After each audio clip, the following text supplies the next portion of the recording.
கர்த்தருக்கு ஸ்தோத்திரம். நீங்க இப்போ பணம், பொருள், வேலை, வியாபாரம், படிப்பு போன்றவற்றில் இழப்பை சந்திச்சிருக்கீங்களா? உங்களுக்கு இப்போ பணம், பொருள் பற்றாக்குறை ஏற்பட்டிருக்கா? இல்ல உங்களுக்கு நெருக்கமானவரின் மறைவு ஏற்பட்டிருக்கா? இதுல இருந்து நீங்க மீண்டு வர்றதுக்கு என்ன பண்ணணும்? அதை பத்தி தான் ஃப்ரெண்ட்ஸ் நம்ம பார்க்க போறோம். அண்ணால் தன்னோட 84 வயசுல நெருக்கமான உறவோட மறைவுக்கு பிறகு கூட ஆண்டவரை தூஷிக்கல, விசுவாசத்தை கைவிடல. மாறா அவங்க என்ன பண்றாங்க? உபவாசித்து ஜெபம் செய்யக்கூடிய, சபையில ஆராதனை செய்யும் ஒரு ஊழியக்காரவங்களா இருக்காங்க. யோசிச்சு பாருங்க, இவ்வளவு துக்கத்துல கூட அண்ணால் வேற எதை செஞ்சிருந்தாலும் அந்த துக்கத்துல இருந்து மீண்டிருக்க முடியாது.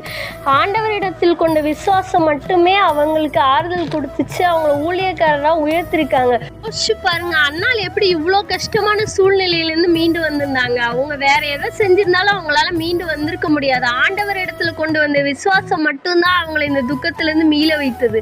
அவங்களுக்கு ஆறுதல் கிடைத்து ஊழியக்காரராக உயர்த்தப்படுறாங்க. இந்த இழப்புக்கு பிறகு கூட அண்ணாலோட ஆவியானவர் கூடவே இருக்காரு. அவங்க எதை குடிச்சும் திகைக்காத, பயப்படாத, நம்பிக்கையான, திடமான ஜப வீராங்கனையாக, சபையில ஊழியம் செய்யும் ஊழியக்காரராக ஆவியானவர் அவங்களை உயர்த்துறாரு. யோசிச்சு பாருங்க, அண்ணால் இடத்துல யார் இருந்தாலும் என்ன பண்ணியிருப்பாங்க? தனிமையில ரொம்ப கஷ்டப்பட்டிருப்பாங்க, துக்கத்துல இருந்து மீள முடியாம அங்கலாய்த்திருப்பாங்க, மனுஷர்கள் இடத்துல ஆறுதல் தேடி இருப்பாங்க.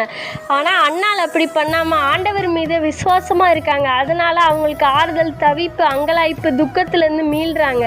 மீண்டு தனிமையிலிருந்து மீண்டு ஒரு ஊழியக்காரராக உயர்வு பெறாங்க. 84 வயசுல கூட ஆராதனை செய்யற அளவுக்கு அண்ணால் உடல் ஆரோக்கியம் கொண்டவராக இருக்கிறார். விசுவாசித்தால் எல்லாம் கூடும்ன்ற வார்த்தையின்படி அண்ணாலின் விசுவாசம் அவரை வழிநடத்தியது. இது நம்ம ஆண்டவர் அனைவரையும் வழிநடத்தும் ஆண்டவராக இருக்கிறார். இதுல இருந்து நம்ம என்ன தெரிஞ்சுக்கலாம் அப்படின்னா, நீங்க இப்போ பணம், பொருள், வேலை, வியாபாரம், படிப்பு போன்றவற்றில் இழப்பை சந்திச்சிருக்கலாம். பணம், பொருள் போன்றவற்றில் பற்றாக்குறை ஏற்பட்டிருக்கலாம். நெருக்கமானவரின் மறைவு கூட ஏற்பட்டிருக்கலாம். அண்ணால மீட்டெடுத்த ஆண்டவர் விசுவாசம் கொள்வீர்களானால் உங்களையும் மீட்டெடுத்து ஆறுதல் தர வல்லவராக இருக்கிறார்.